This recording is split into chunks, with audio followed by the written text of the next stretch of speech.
Good morning, Chris Lee, Blake Lovell, Max Barr here to recap the SEC's opening night. I believe the league had a 9-4 record. Not exactly the night we wanted to see out of a league that we think has a lot of promise.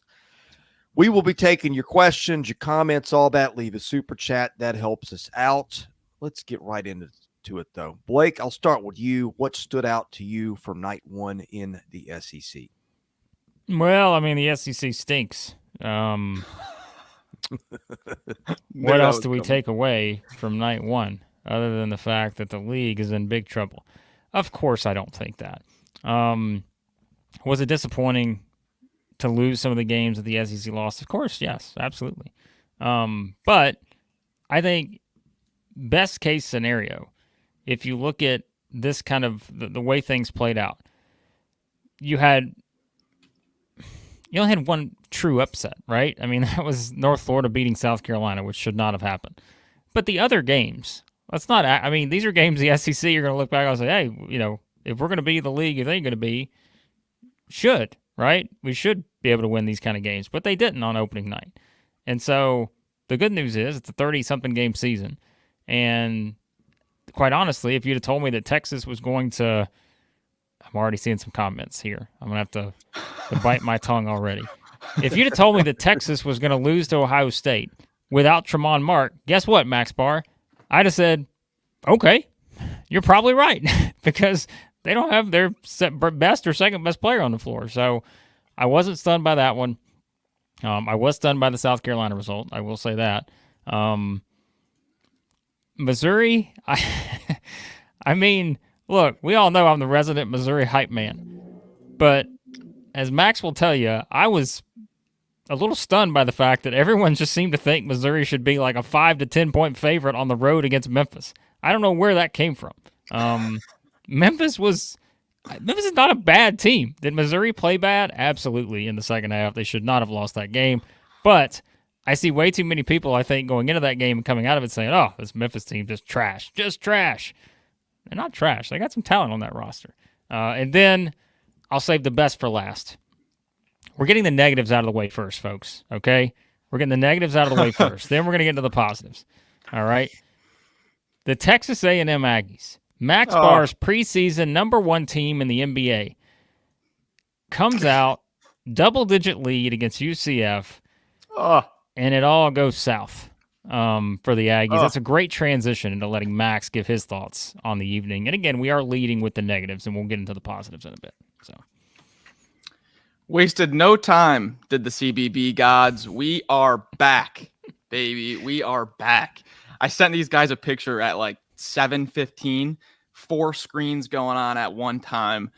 Couldn't keep my eyes on every game at the same time. It was great. The timeline was going crazy. What was not great was some of the meltdowns that happened in the second half. Was not ideal for the Ags. Aggie Nation, you need a shoulder to lean on. I'm here for you. Pick the chin up. Aggie Nation. It's a long season. Disappointing loss for A&M and Mizzou. I thought they both should have won.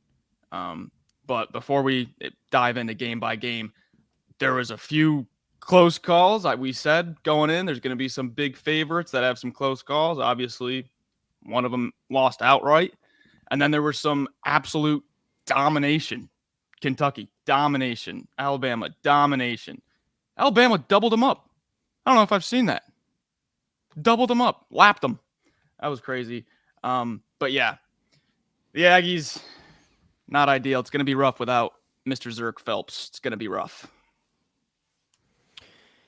I was disappointed. I feel like every year we hype this league, and I'm not ready to throw it all away. But I do feel like we've had a lot of years where we get here and the league does not. I mean, look, we expected better than 9-4. I'm sorry. It's one game. That's all we have to enter into evidence right now. I still think it's a really good league. And I think Texas gets a little bit of a pass because of Tramon Mark, but I'm sorry, I wanted better.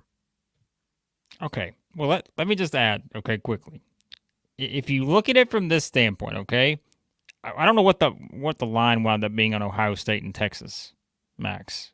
Once we knew Tramon Mark was not playing. It didn't do much. It didn't move much. It should have, in my opinion. Yes. I don't know why it didn't move much because, again, I think he's the second best player on that team, if not the best player, although Trey Johnson looked fantastic. But from that standpoint, Missouri, again, was a 5-point underdog on the road against Memphis. Was it disappointing they lost the game? Sure. But they were a 5-point underdog. All right? So the way I look at it is you just had 2 games where you felt like the SEC just completely dropped the ball. That's Texas A&M at UCF after having a double-digit lead, and that's South Carolina at home against North Florida.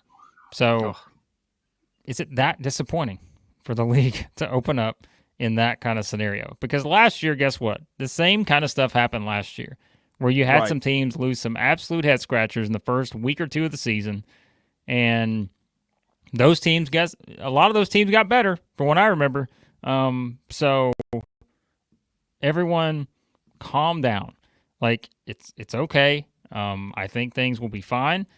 Now is where you try to see moving forward, okay, what do these teams learn from this? These teams that struggle a little bit out of the gate. What do they learn from these losses? How do the rotations change? Like we said, a lot of these coaches are still trying to figure out what lineup can I work with here. First time seeing my guys, non-exhibition games, non-summer, action against each other. First time seeing my guys against another team in an actual game setting. What did I learn about these guys? And so I think you can take away a lot of stuff. We said that, Max, early on. I think skill, individual skill, those kind of things, team chemistry, like you can learn a lot early. But it's not all going to come together just yet for a lot of teams. And so, I mean, even some of the teams that won, right? I mean, Georgia beat Tennessee Tech by 5. Asa Newell was fantastic. Yep. But, is Georgia going to be an NCAA tournament team beating Tennessee Tech by 5 right now? No. But they don't have to be an NCAA tournament team just yet. They got a little ways to go before they have to worry about that. So I think, again, we'll talk about everything, but I'm not as just completely blown away and floored. But we do this every year, though. We overreact to the first game because it's the first game. We've been waiting so long, and there you have it. We have a super chat from Mother Carol.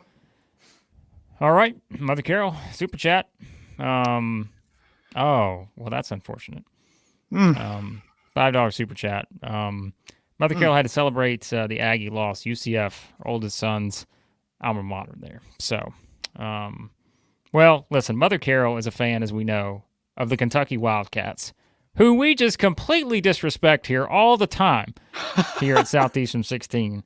Folks, Chris had Mark Pope as his coach of the year. Both of these guys had Kentucky as like the underrated team of the year, or whatever, however you want to call it. They had them higher probably than most people did. We all had them higher, I think, than the SEC had them in the SEC preseason poll. We had them 3 spots higher than the SEC's preseason poll had them. All right, let's just note that right off the bat. Yeah, I mean, Chris is like, I've never seen Chris as enamored with an SEC coach in the entire time I've been working with him than he is with Mark Pope. Mark Pope's lucky his jacket didn't get stolen from Media Day. Chris saw Mark Pope at Media Day. They locked eyes, and from there, Chris has never been the same. So we are, I think, again, we were higher on Kentucky than most people coming into the season, and I thought that was exactly the kind of start you wanted to see. My goodness, Max, we said it. You talk about just the shooting ability for this team. They start the season, what was it? I got to pull up the number here. 11 of 24 from 3. I mean, Kobe Brea, 4 of 4 for 18 points in 20 minutes. That's all you're looking for. Tega Owe, 3 of 3 from 3. Like, these guys just don't miss. And so Kentucky shoots the ball really well, beats Wright State by 40. I thought, talk about impressive things on the night. Alabama certainly just blowing out UNC Asheville. But Kentucky, very impressive watching them run over the Raiders there in Lexington. Hey, Blake, I went scrambled on my notes for a minute. Did you mention Amari Williams? Well, I have him in my notes. Literally just starting the game to throw it to Max to get some thoughts. Sorry. But before we do that, I think we need to talk about something else. Oh, yeah. BetOnline is the world's most trusted betting platform and your number one source for online betting. From the earliest odds to in-game live betting. BetOnline provides you with all the action and the ability to watch the games as they happen with the largest selection of odds on everything from football, NBA, NHL to entertainment and political props. It's election today, by the way. Head to BetOnline today. Get in on all the action with America's most trusted site for online wagering. BetOnline, the game starts here. Is it election day? I elect That's what they say. Mark Pope as the president of the world. I'll Is be that his who VP. you're a write-in vote today? I'm his VP. Chris. Right. You're writing in Mark Pope. All right, Max. 30 assists on 39 made field goals. 30 assists on 39 made field goals. 6 players with at least 3 assists. That is crazy. I don't care who your opponent is. You want to be able to take some stuff away, like you were saying, the team chemistry, how they look, rock solid, absolutely rock solid. Amari Williams had 12 defensive rebounds in 20 minutes. 12 defensive rebounds in 20 minutes is ridiculous against, I don't care who you're playing against. He's for real. I was watching, I think it was like within the first 4 minutes before even the first time out, Amari Williams defensive rebound, starts the break himself like a point guard, just dishes it off, easy bucket. I texted these guys immediately. Amari Williams, legit. You could tell right first play, he's gonna be a problem this year. Amari Williams last year at Drexel. I like to see what guys did when they were on the floor. Averaged nearly 23 points and 14.5 boards per 70 possessions. That's a lot. That's like one of your most productive players. And it's Drexel. I get it's not the SEC, but I kind of look to see how that translates. And the fact that it did night one, like I left the night. I mean, I kind of thought, like, did we even underrate Kentucky a little bit? Could you move them up another spot or two? I don't want to overreact to a win over Wright State, but we saw some of the guys that were a little lower on the pecking order of who we talked about with this team have big nights, and maybe that means something. Well, I mean, I don't, again, I want to say this as clear as I can say it, which is going well so far. Not just ours, any preseason ranking means absolutely nothing. Like, I'm sorry, we force people to watch our stuff and we do preseason rankings. Like, we're just trying to run a business here, but they don't mean anything. Like, so if we did underrate Kentucky, guess what? I look at every single team, and until they play a game, so I always say, like, I just, the preseason polls and all this other stuff, they just don't mean anything. It's the South Carolina thing last year, right? It just, it's the Missouri thing the year before. Like, you keep going down the line, like, you're going to have these teams just come out of absolute nowhere. Kentucky's not coming out of nowhere, but can Kentucky win the league? Sure they can. We've talked about that. Like, they're absolutely a team that can finish right up there near the top. I mean, Alabama is still going to be the overwhelming favorite, and we saw in game one why that is. But, I mean, still, like, that's the thing is, like we said, you have to rank. When you do rankings, you rank people 1 through 16. You got to put someone somewhere. But we didn't see Kentucky. We saw exhibitions, and like the first part of the exhibition game, I'm looking on Big Blue Nation Twitter, and everybody's melting down. They're like, oh, what a we don't look great. Like, this could be, oh, boy. But then you come out and you see a game like this, you're like, well, come on. Who's going to beat Kentucky this year? You're 38-0. So, I mean, maybe we did, but, like, I just don't. I wish we didn't have to do rankings in the preseason because they just don't mean anything until you start watching teams play. So, yeah. I know we're kind of bouncing around here, but we have got a whole lot of Bulldog fans in the chat right now. Yeah, we do. We got a whole lot of Hail State here right now. I see 3. I see more than that because they're everywhere. Listen, that was a different look last night. That was fantastic. 35 2-pointer attempts, 30 3-pointer attempts. Oh.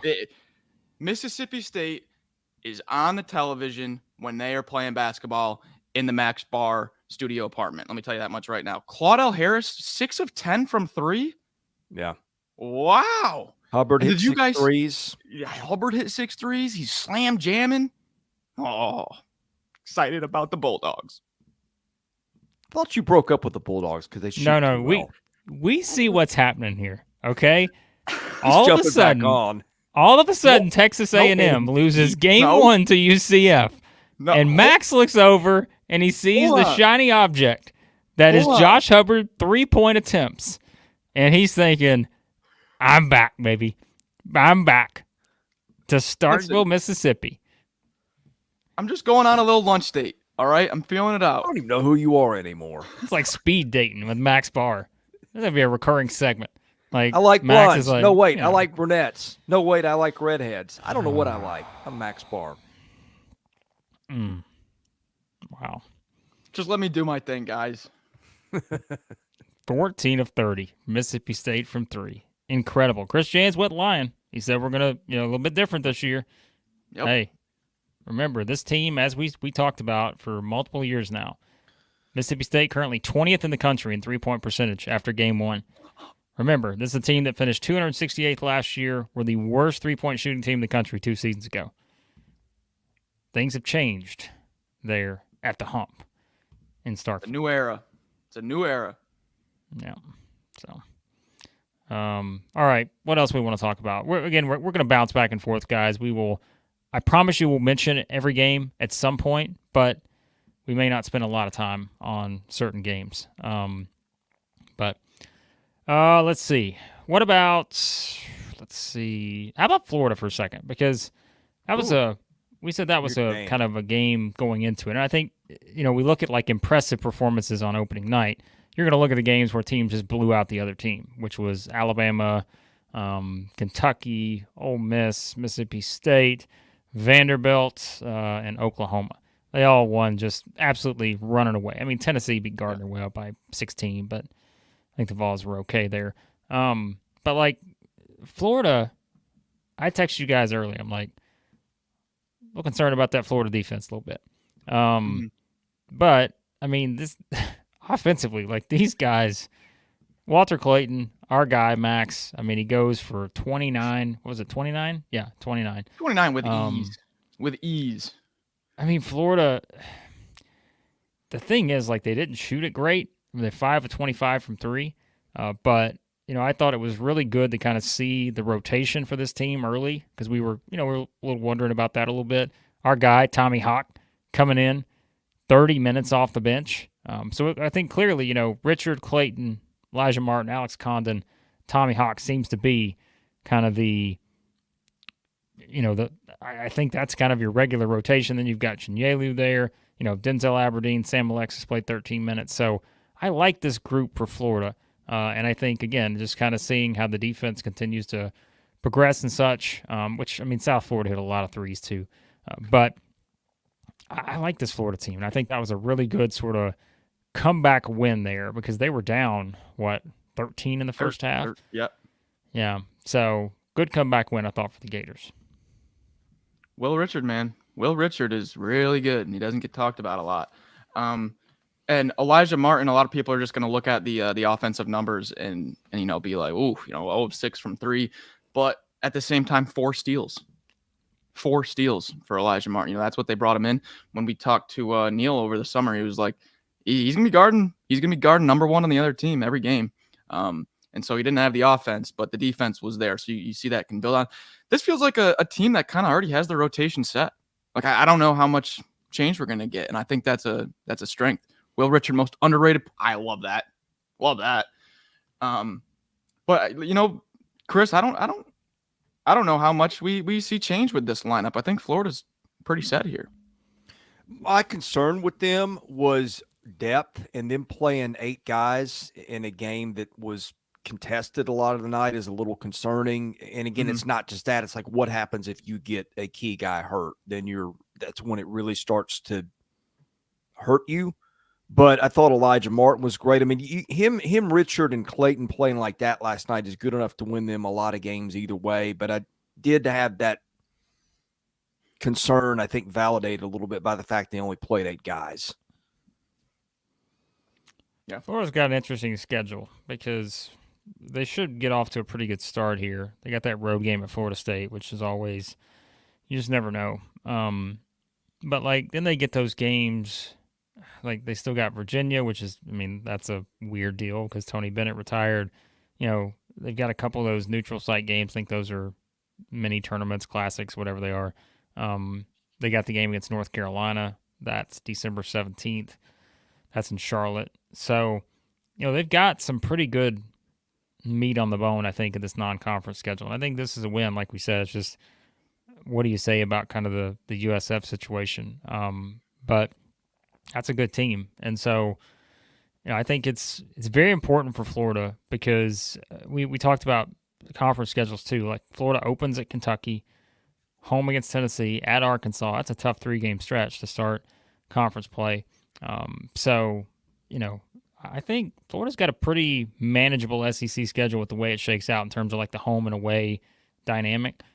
So I think the Gators that was a big win because I think, again, they've got some pretty good games here in the non-conference coming up. So getting to earn some potential nice wins here. So I mean, that was probably the league's best win of the night. I mean, who was better? Probably, yeah. Yeah, because dropped the 2 bigger games. Yeah.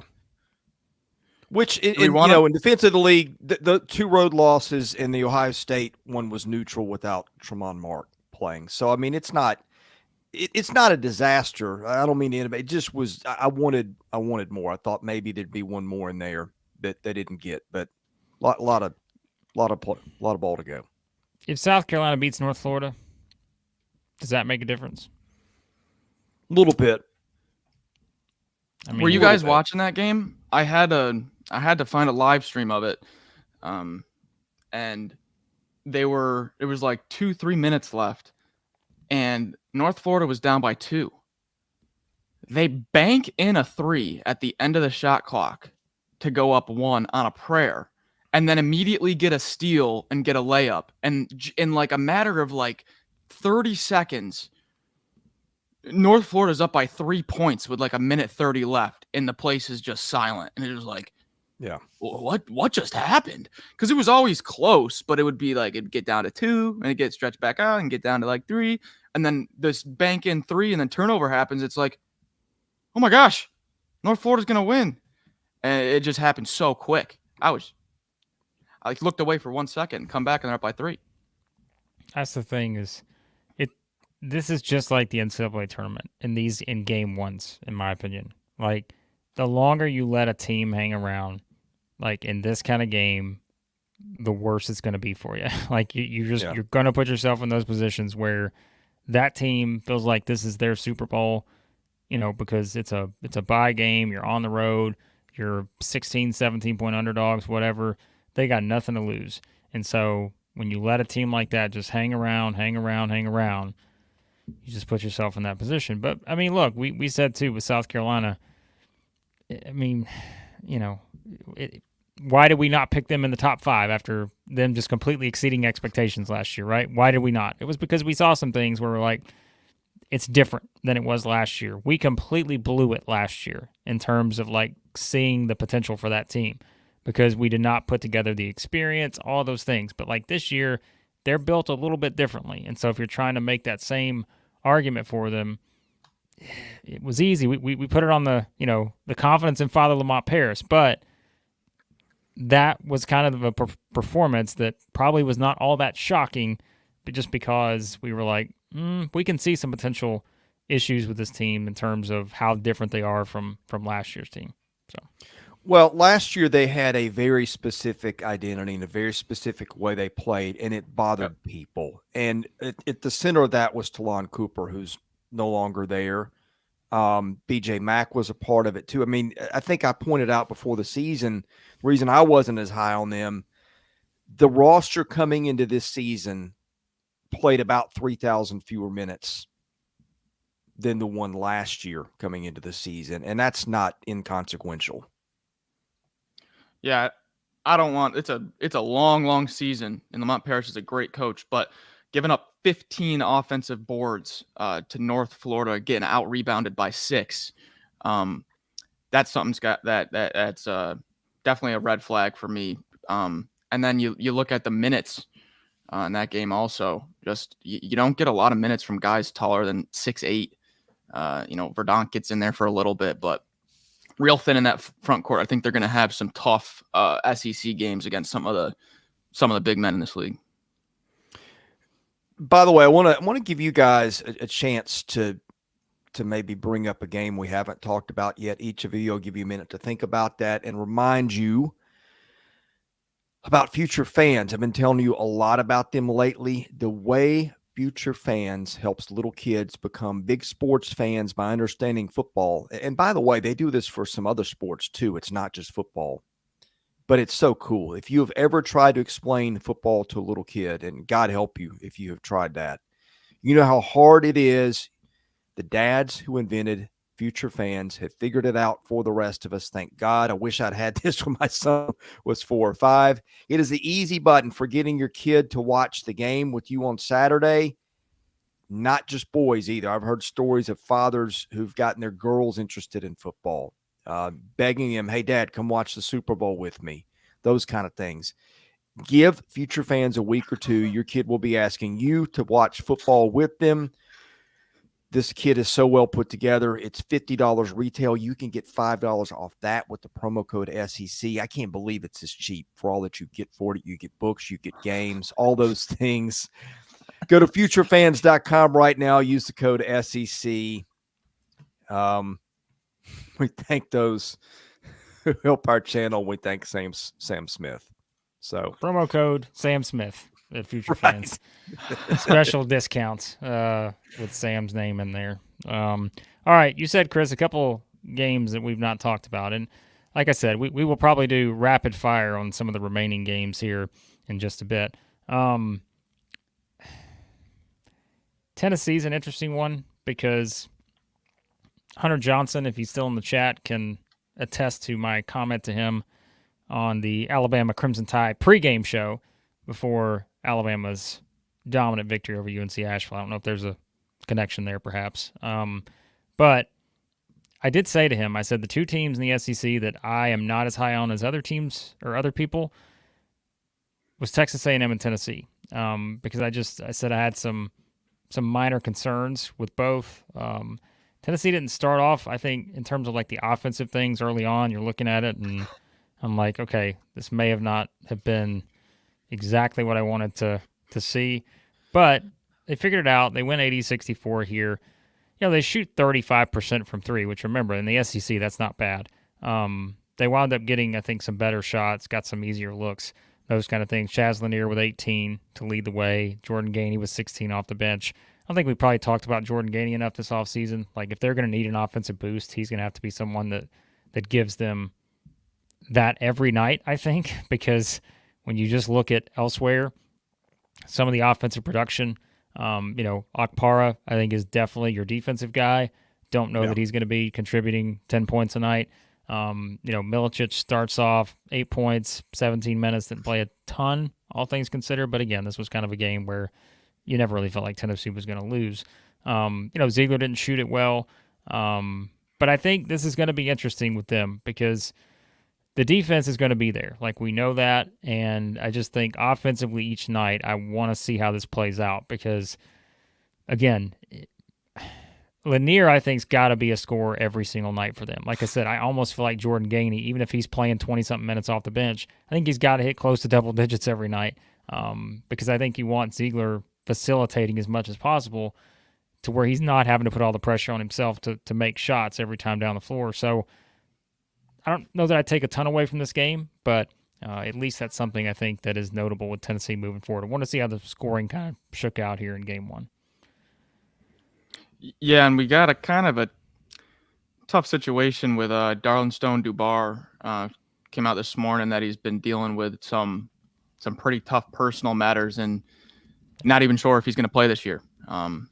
So, yeah, Rick Barnes said today that the team is fully behind him, supporting him, hoping he's all right. But right now, Dubar's status up in the air. So that is an unfortunate situation for Tennessee.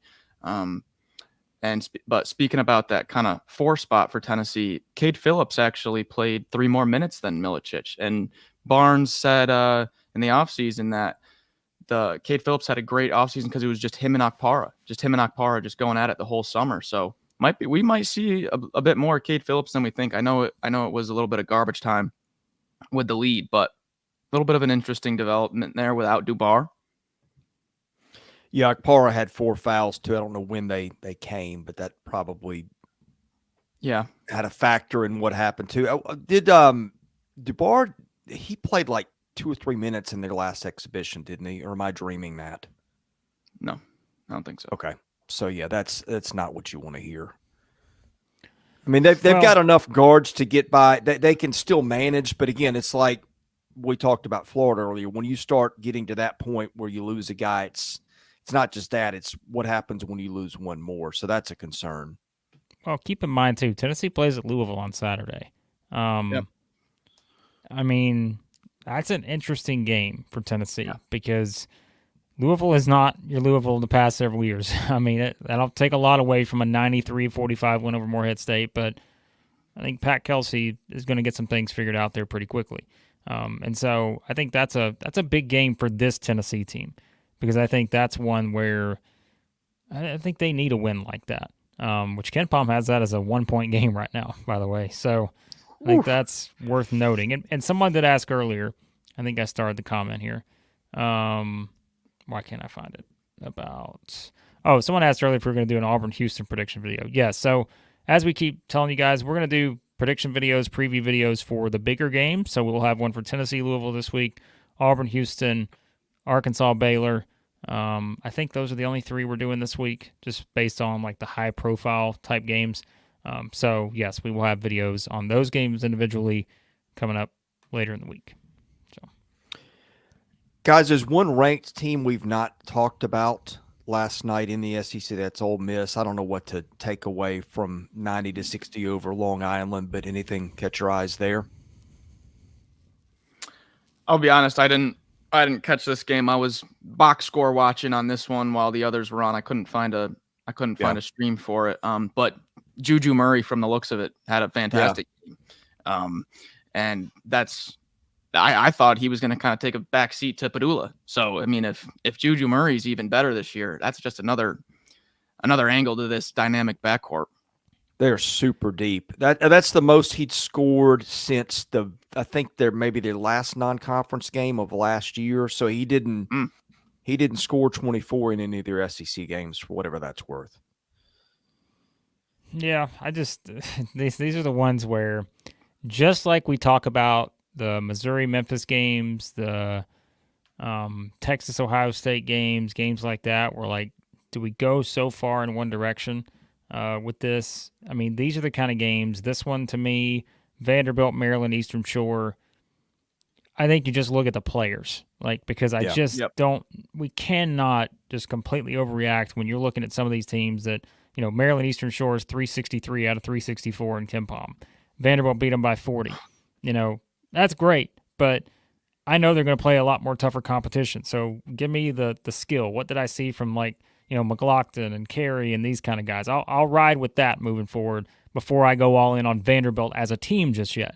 Like, I'll go sort of say, okay, these guys are pretty good, but you need to see it against, you know, better competition. The same thing, like, you know, Long Island's 353. And again, we're talking Ken Palm and all that, but I just think that, again, like Max said, let's look at stuff like Juju Murray scoring 24 and kind of getting the nod there and those kind of things. So that's all I take away from these kind of games, in my opinion. But yeah, another one we haven't really talked about is, and there's might not be much to talk about because it was an absolute destruction, but Alabama, 110 points, doubles up Asheville, without Chris Youngblood, didn't miss a beat. I mean, these guys just looked. I know it's UNC Asheville, I know, but I mean, the spread was doubled up.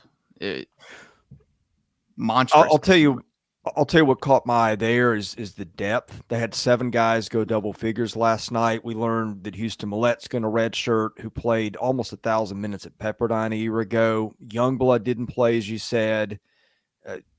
They got 2 points out of Grant Nelson, who I had as a preseason first-teamer, All-SEC. Who was calling out LeBaron Philon a lot? Was that our man Hunter, or was that somebody else? Don't give this individual airtime, okay? Don't. You're going to get his ego back in here. Yeah, we don't want that. All right. Well, he did go 10-9 last night, so there was that. Gosh, Grant Nelson. Is Grant Nelson overrated? I mean, should we? Is that? No. I mean, if we're going to overreact to everything, should we just start overreacting to? Guys, Grant Nelson only had 2 points last night. Is it time to move on from Grant Nelson at the 4 for the Alabama Crimson Tide? Like, are these the kind of conversations we're supposed to have after night 1? I think he's going to be okay. Max's mustache is still better, but I think Grant Nelson's going to be okay. Who was it? Aiden Sherrill's the other guy they came out and said they're redshirting? No. Who was Cunningham. it? Cunningham. Okay, Cunningham was a top 50 kid too. I mean, Yeah, Sherrill looked pretty good last night. Sherrill's good. I get my freshman mixed up. But what my point is, when you're redshirting kids like Millett and top 50 recruits, that's a statement. They had 110 points and they only made 8 3-pointers. I mean, they're going to have some games this year where they make 14, 16. I think we're going to see triple digits for Alabama a bit more often than we think in this non-conference. Should we go ahead and pick our Final Four right now after game 1? Just, let's just go ahead and just go. I'll take Alabama. I'll take Gonzaga. Give me Houston. I like Gonzaga. Goodness. And UCF and North Florida. I like that. A little Florida representation there. So give me two teams from the state of Florida. So, yeah. What else we got? Who have we not talked about? That way, I want to circle back to Missouri real quick. I want to circle back, Blake. Well, that's a shame. Because we were out here in the summer talking about Jacob Cruz, talking about Honor Boateng, Peyton Marshall, Marquise Warwick. Where were these guys? I have no clue. I'm watching the game. Where is everybody? We're talking about this team's depth for months. Where was it? I mean, like I said, I think that they're a team that we mentioned. They got a lot of new guys. And I don't think they've yet, and I think it's pretty clear, I don't think yet they figured out exactly what their rotation is. And, like you mentioned, I mean, if you go down just the numbers, right? Gray, 21. Mark Mitchell, 29. Robinson, 27. Bates, 31. Grill, 28. Like Tony Perkins off the bench, 21. Aiden Shaw, 17. Pierce with 14. Warwick with 7. Marshall with 3. Cruz with 2. I mean, yeah, like I think this was one where, like, we played guess the starting lineup, right, Max? Like we did that with Missouri this summer. What did we get right? Mark Mitchell? Caleb Grill? That's the only 2 we got right out of their 5, right? Yeah. Yeah, we would have had Tamar Bates in there, right? We were debating. Like, we wondered how exactly. I mean, that one in hindsight probably feels pretty obvious, but, like, we were debating the different kind of combinations he had to work with based on, again, some of the new additions. Like, I think we thought, but Perkins have some kind of injury or something coming into this game? Is that right? Am I getting that mixed up with something? Yeah. I don't remember. It was talked about. He was practicing, though. Yeah, but he played. He also had 4 fouls. Yeah. They had 4 guys with 4 fouls last night. I didn't think Josh Gray to be playing 21 minutes. And that could have been more if he wasn't in foul trouble. But I mean, but they're not an overly minutes, big team either. So yeah, I think he's got to play 20 minutes if they're going to win some games this year. So I said it. I think for Missouri, do I think this team will be better by season's end? Yes. But I think, as always, like, this was going to be a work in progress, just like a lot of other teams in this range of, this isn't Alabama. This isn't Auburn. Like, these aren't finished products already. We're just like, my goodness, look at all the pieces. A lot of potential on this Missouri team. But how is it all going to come together? Do I think this will be their starting 5 a month from now? I don't. I think that there will, things are going to shift. Do I think the minutes distribution will be the same? No. But yes, look, Max, we said if the thing with Missouri coming into the season, one of the things that worried me to no end was their shooting. They go 7-24 in this game. They went 16-25 from the free throw line, 64%. Like, that's not going to cut it. And you also are going to look at this every night from a defense and rebounding perspective and wonder, are they going to be able to do enough to win games? And that's a lot for a team that you're really trying to push forward, right? You're trying to really lean in on the optimistic side. But they've clearly got some holes. And yes, as the Dennis Gates hype man, everyone can bring up the stat. The way I see it is, it's okay to lose that many games in a row if it means you're setting up for a big comeback, right? The big Hollywood story where they're just going to reel off some wins here. And really, if we think about it, they should not lose a game again until, I don't know. I had their schedule up a minute ago. Let me find it. Well, my internet's not working. They got Howard, Eastern Washington, Mississippi Valley State, Pacific, Arkansas Pine Bluff, Lindenwood, Cal, and then Kansas at home on December the 8th. If they're losing any games before Cal or before Kansas, they got big problems. And, again, I'm willing to admit that. But this was a game where you're 5-point underdogs on the road. You lose by 8. It's frustrating. I get it. But I'm not ready just to completely say the season is lost for the Missouri Tigers after game 1 of a 35-game slate. So, I agree. Where to next? All right, biggest winner on the night was who? Like, and I don't mean like score-wise, like just your biggest winner coming out of night 1. Player, team, anything. I would probably say the validation from the Kentucky offense. So that's my biggest thing. Just having that be confirmed. The 30 assists on 39 made field goals. Amari Williams looking like a tank. Just having that confirmed, probably my biggest thing. I think a couple things that stand out were that I think experience showed up in spots. Kentucky, I'm glad you went back there. I looked up, Kentucky had 6 class of 2020 high school guys. That's old. Old is allegedly how you win. We talked about Vanderbilt and its experience coming into the year. One thing I brought up is that team had the best assist to turnover ratio, hands down, coming back out of its players than anybody in the league. 18 assists, 1 turnover from them last night. Devin McLaughlin and Jalen Carey had double-doubles. One of those is an old guy, McLaughlin. Good night for BC transfers, by the way, between he and Claudel Harris. Yeah. So I think those are 2 things that stand out. And I think winners, back to Blake's, Florida, when Florida shoots horribly from 3 and still scores 98 points, I think that against a good team, that feels significant. I'll say, again, there's a lot of directions you could go here. I'll say biggest winner for me, Trey Johnson. Texas lost, but I think he is every bit the part, and he had a lot on his shoulders here, right? He took 20 shots, but I don't think that's going to be a bad thing for Texas this year. Because again, if you bring Mark back into the mix, I think I know they lost this game, but I'm pretty optimistic about Texas coming out of this game because I think if you get Mark back on the floor, there are some things that I feel like they're going to be able to improve on. They didn't shoot it well here, those kind of things, but I do still see the potential with Texas, even after losing this one.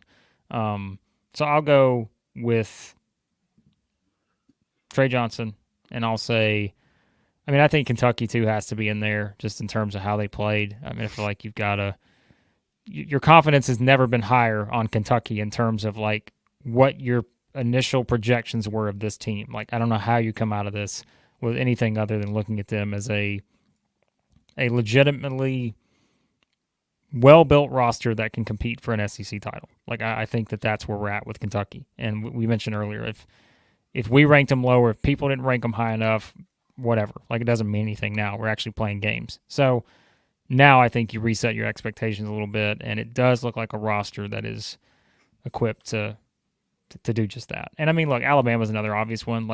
I know Alabama fans probably a lot this year are going to think that we are just there are going to be some times where we don't talk about Alabama enough just because we're just ho-hum.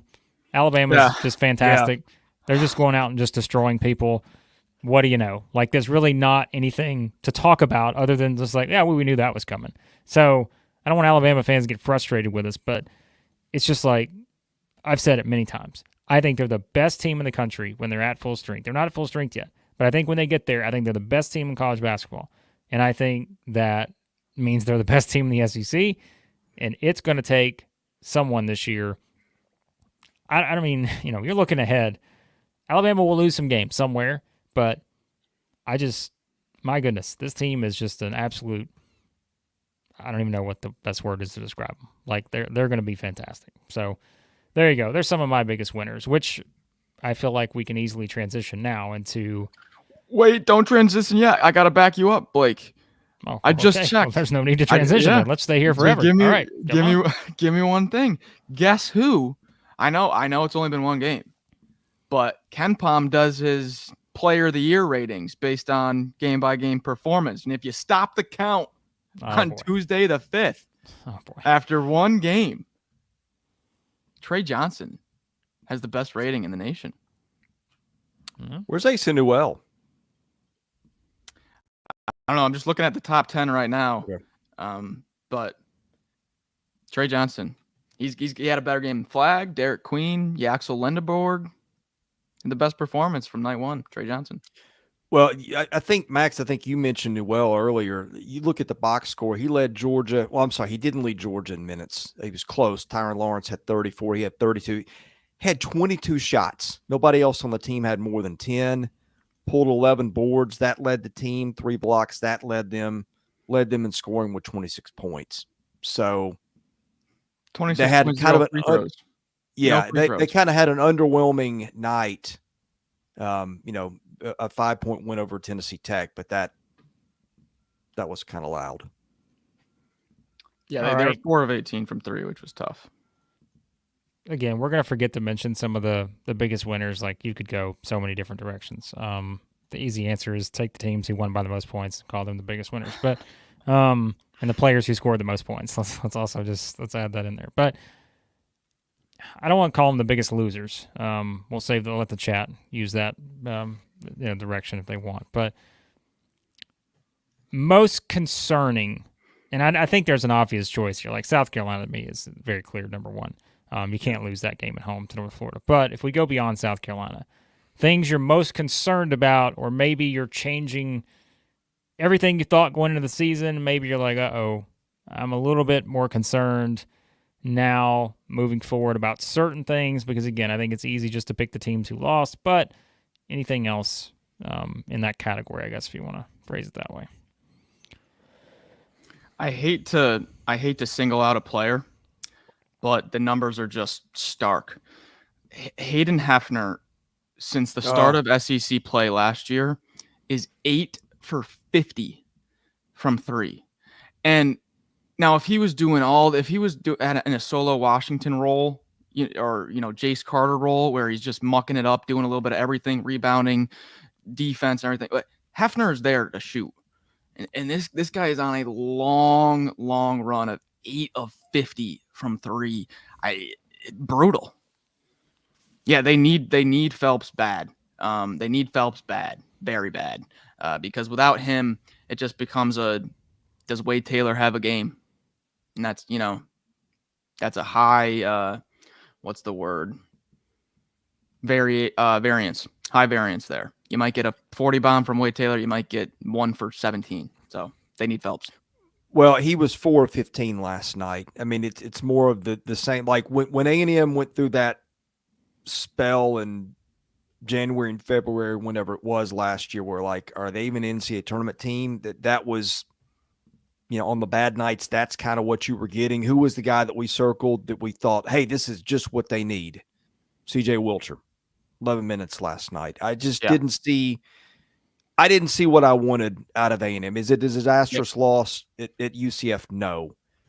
But it's an old team, and we're seeing some of the same stuff last year. One game, I get it, but it's things we've seen before that concerned us. I'm not going to call it disastrous, but I think you got to put it in the context of their non-conference schedule, because what we said this year was they completely loaded up their non-conference schedule. And so a game like that was pretty important because remember, Texas A&M Commerce on Friday, they'll win that game. Lamar after that. Let me give you the rest of the schedule. Ohio State at home, who just beat Texas. They do get Southern at home. They should win that one. Oregon, neutral. Creighton, neutral. San Diego State, neutral. Wake Forest at home. Texas Tech, neutral. Purdue, I think that game is in Indianapolis. I mean, I'm just going to say it right now. Like, the point I brought up about A&M was they were 15-13 going into March last year, and they got hot at the right time. But not to say that they're going to be that again, but, man, that's a tough game to drop because, I mean, I'm looking at the schedule right now, and would it shock anyone if Texas A&M loses 5 non-conference games? It shouldn't, because this is a pretty tough non-conference schedule. And again, it may benefit them in the long run, which is kind of the point, right? That's why you're scheduling tougher. But that was when they should have won, like, period. And so I'm not saying it's going to come back to haunt them. 5 minutes. They're up by 9. Yeah, I mean, that's the kind of games that you may look back on if they aren't able to win some of these non-conference games against teams that, quite frankly, are better than them, at least on paper, right? If you just look at the numbers. Like, you've got Creighton, Purdue, Texas Tech, like, you know, maybe Ohio State. We don't know. So, I don't know, man. That was a tough one for the Aggies. I will say, though, UCF getting 31 free throw attempts to A&M's 14 is a bit ridiculous. I know A&M plays physical, but, I mean, come on. 31 attempts to 14 is... That's all right. They had 17 fouls in the second half. I'm trying to remember, was A&M... When did they last lead in that game?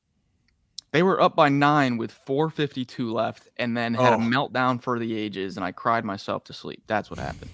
Yeah. Well, look, here's another thing. Henry Coleman plays 12 minutes. You remember what happened with him last year? He comes out playing really well early, and then he just disappears. I don't know what's gone on there. Old guy, played a lot of good ball. I think they have some fixes, right? I think Coleman can give them more. I think you can put in Wiltshire, give him more of Hayden Hefner's minutes, and that's a little bit of a fix. I'm not out on A&M, but there are just some weird things in that box score from last night. That game next Friday against Ohio State will say a lot because we've seen Ohio State play Texas, and that'll be a good gauge. If they drop that one at home, I'm ringing the alarms and the sirens. But well, I remember they beat Ohio State on the road last year in game 2. So, yeah. All right, Chris, what about yours? Is it A&M? Others? I mean, South Carolina's a concern, but I think our expectations were lower on them than others. A&M is a concern for the reasons we just unpacked. Georgia? Would have liked to seen a little bit more out of Georgia's backcourt than we got. So I wasn't quite as high on Georgia as everybody else. And I mean, the weirdness of the Missouri situation, I just don't get that some of their older transfers barely saw the floor last night. I don't know what that's about. I guess that's about it. Texas is you get Tramon Mark back, then I think that makes a huge difference. And you got a lot out of Trey Johnson, so no need to push the panic button there yet. Tennessee with Dubar, if he's not going to play, I'm a little more concerned about them. Yep. I was going to say Tennessee also. Just without Dubar, the spacing, you're going to need – now, you know what that does now for me is it puts more pressure on Jordan Gainey. I think Jordan Gainey has to really step up and be consistent as can be, because if Jordan Gainey has an off night, there's a lot of offensive pressure put on Zakai Ziegler. And as Blake always says, that is not – the most efficient place for Zakai Ziegler to be. So yeah, I'm definitely a little bit more worried about Tennessee. Yeah, I mean, I need the Vols to support my Zakai Ziegler first team All SEC campaign. There you go. Because the U2 guys he delivered last night. But all right, so mine, man, I mean, again, South Carolina's the obvious one, but probably Tennessee. I said it earlier. Like, I think probably for all the reasons I mentioned, I just scoring wise, I want to see how this pans out. I'm not concerned, but like I want to see how it develops from here. And look, the Missouri thing too. I mean, you guys know I have my fun with hyping up Missouri and all that, but I'm not going to sit here and just blatantly, ignore some of the things that they need to fix pretty quick. Again, the good thing I think is that they play a non-conference slate over the next 3 weeks that should allow them to do that. But as we always say too, those games aren't going to mean anything in terms of like their NCAA tournament resume and all that unless you lose, and then it just hurts you. So, we'll see what happens with the Tigers, but I'm also not in full-on panic mode just yet because, like I mentioned, they were a 5-point underdog on the road on night one. So, I'm just not going there just yet. So. All right, I'm going to ask you guys both something. Like the team that most validated your optimism to the degree Alabama. that you can. I kind of don't even count Alabama. Guys, you can't do that. We can't do that. What? We listen. I said earlier we cannot play this game this year. Yeah, we have to keep Alabama within the 16. Like they are part of this conference. They feel like just a juggernaut, but like we can't just take them out of these kind of conversations because like. I think they're the most obvious choice of the group. Well, let me rephrase that. Yes, I think that was an obvious choice. That's not breaking the news. But to me, the team besides them is Kentucky. Oh, well, there's a surprise from Chris. I mean, I think that's why you didn't want us to talk about Alabama. You want to make sure we got back to Kentucky. Right. That's what this was about. It all comes back to Mark Pope. Of course. So surprised you didn't say Mark Pope and not Kentucky. I'm surprised you didn't just say his name. But no, I agree with you on that. I think Kentucky, again, if you're talking about most impressive night one, Alabama and Kentucky are leaders in the clubhouse for me. So. Yep, I agree.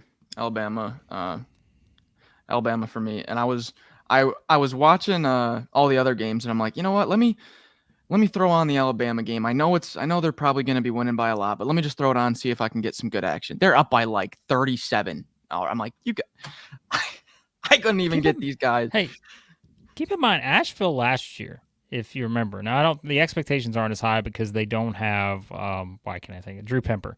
Right? Yep. But I mean, they won 22 games last year. Like Mike Morrell's a pretty good coach. I mean, they finished right behind High Point last year in the Big South.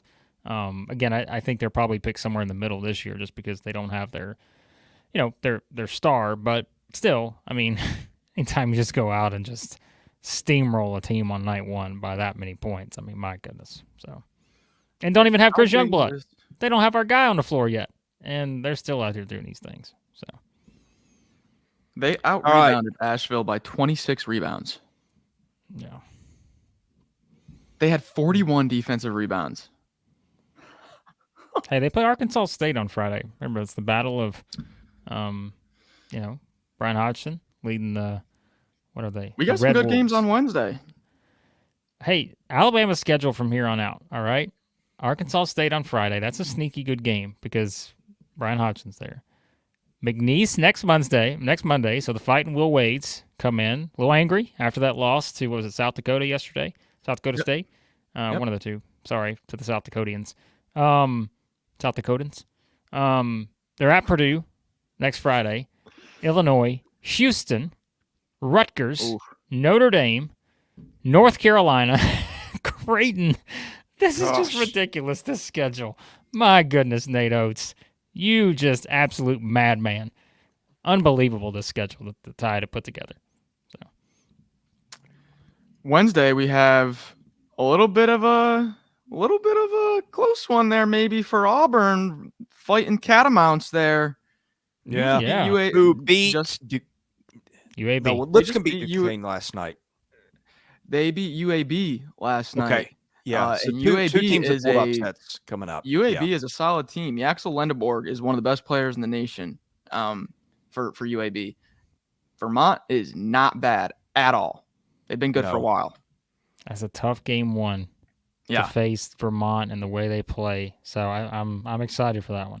Because I think Auburn, and remember too, that's Auburn's tune-up for Saturday's game against Houston, who just completely decimated Jackson State in night one. So and Arkansas draws a Lipscomb team that pulled an upset of Duquesne. So I know, trust me, we all know Chris is rooting for Arkansas to lose to Lipscomb. Like alma mater, man, come on. We all know it's coming. So you guys are rooting against my Arkansas, the High Hogs. You're rooting for me to just come on, give me something, right? Missouri loses night one. Give me something with an Arkansas win against Lipscomb, but that will not be easy either. So, anyways, Yeah, be interesting. Any parting thoughts, gentlemen?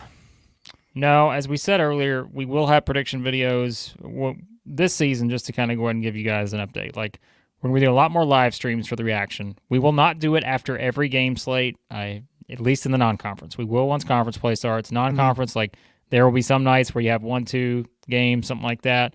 We're going to kind of pick and choose our spots based on, quite frankly, you guys' interests. So we're not going to do it after every single game, after every game night, but in the non-conference, we will do quite a bit. Predictions, same way. We will do preview prediction videos for the big games. We won't do them for every game in the non-conference. We will once we get to conference play. So schedule, just turn on those notifications. That way you know when we got new basketball videos up. Of course, we got a lot of football stuff. It's still football season for some people around here.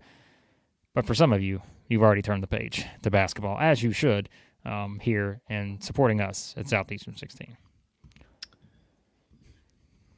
Yeah, Right. I don't have anything. Big Wednesday coming up here. Well, we will turn the page on the show. We got more football coming up today as we do this Tuesday morning. I think we got a baseball show scheduled for Thursday. I'm not sure when we'll get that released, but it won't be too long as we continue to follow fall scrimmages and all that good stuff.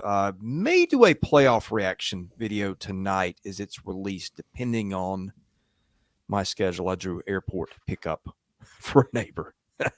They got delegated to me at the last minute, so we'll see what we can do there. All right, for Max Barr and Blake Lovell, I'm Chris Lee. Thanks for watching us here at Southeastern 16, presented by Bet Online. God bless you. Have a great day and be safe.